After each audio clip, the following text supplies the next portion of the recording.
Hello everyone, I'm Santiago, and today I'm going to be testing Forza Horizon 3 on the GeForce GTX 1050 Ti for FPS monitoring. This time I will be using DX Story, since it's one of the few FPS counters and work on universal Windows applications. I'll be using cam in the background in order to show you the GPU usage, CPU usage, VRAM usage, RAM usage, all that kind of stuff. So this will be a different video from usual.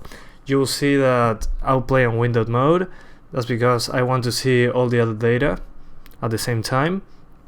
The game runs at the same resolution if you're on full screen or windowed, so keep that in mind.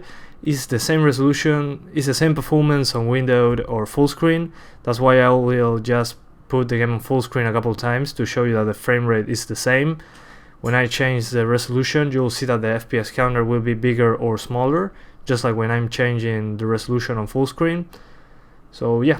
Remember, the same rendering resolution, so it's the same as playing on full screen. I'll be playing the most demanding section I've found so far, which is this big chunk of the city. You'll notice that since once I'm getting away from the city, the frame rate will be getting better and more stable. So keep that in mind, this is the worst it can get. This game still has some issues. I couldn't get 60 FPS with the i3 6100, it was limited in the GPU. But even people with i7s and GTX 1070s are having issues maintaining 60 FPS, so don't worry, cap the game at 30. Why am I saying that? That's because the game still has some frame pacing issues. What does that mean? Is that you'll feel the game very inconsistent, but the frame rate is fine. That happens because the frame time is very variable. What that means is that the time a frame stays on the screen is different for each frame, or is very variable. I don't know, imagine a frame stays 33.3 milliseconds on the screen, then the next frame 45.5 milliseconds, then another frame 10 milliseconds. You get my point. You'll feel that the game is very inconsistent. So my suggestion is cap it at 30 FPS. They did the frame time correctly, the frame pacing, they did it correctly at 30 FPS. So it feels as smooth as on a console. The frame time there is 33.3 milliseconds, so it's a perfect frame pacing at 30.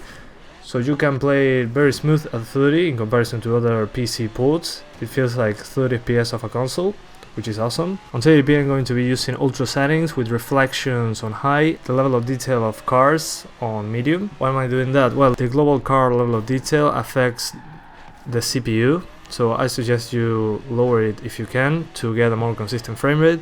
And then reflections, it was a very demanding setting, even at 720p. It seems to be that's because I'm in the city and all the buildings have reflections too. So keep it on high, it won't affect you that much. And I'm using 2 times MSAA. Just put that setting and kept it at 30 FPS. Amazing experience. Sorry for the gameplay, I'm terrible at this game right now since I didn't play it for some months. And the frame time issues are terrible, so it makes the game way harder to control. On 900p, 720p and 1080p I use pretty much the same settings, so keep that in mind. On 1440p I had to lower some stuff in order to achieve a playable frame rate, but it's possible and it looks very amazing. So at the end of the video I'll show you that I cannot get to 60 FPS even at the lowest setting 1080p. The GPU usage is very low, that means bottleneck, since the CPU is being used quite a lot and the GPU not so much. So if you have a better CPU, you'll have a better experience with higher frame rates. But again, suggestion, just keep it at 30, use the highest setting you can, and that's it. Anyway guys, that's pretty much it. I hope you keep enjoying the video. Thanks for watching and see you next time.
Suck it up, boss. That's a win. Plenty more to come, I hope. Never a doubt in my mind that you'd win that one, boss.